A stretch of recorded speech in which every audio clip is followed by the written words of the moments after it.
Florida Republican Congressman Mike Waltz joins us now. Congressman, election interference. That seems like a pretty strong expression to use here. Do you agree with it? I certainly agree with it. Yes, Stu. I don't think that's too strong. I mean, look at the backflips this nation went through with the Mueller investigation over Russian interference. And we have to look at it two ways. One, it's hacking, and then two, it's influencing people's opinions. And I think Elon said it perfectly. When you have a major news and information and communication platform acting at the beck and call of one political party and shutting down other voices just before an election, I don't see how you couldn't call that election interference. So what should we now do? You're going to investigate it in the House come January or February. What do you do? Yeah.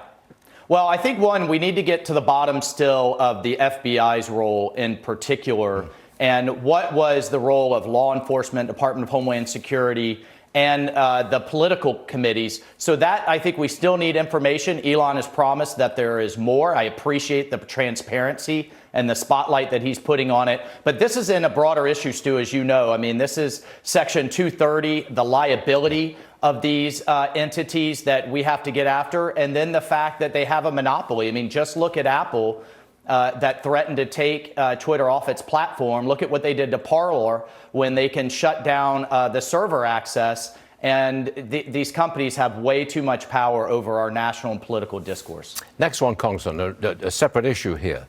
House Minority Leader Kevin McCarthy says the military vaccine mandate must end or the National Defense Bill will not move forward. Now, are you prepared to sacrifice the defense bill? Yeah, look, on the one hand, Stu, I certainly applaud Kevin McCarthy for raising this to the top of the list of issues that he raised with the president during their meeting. Apparently, the president was open to it, but his defense secretary is dug in.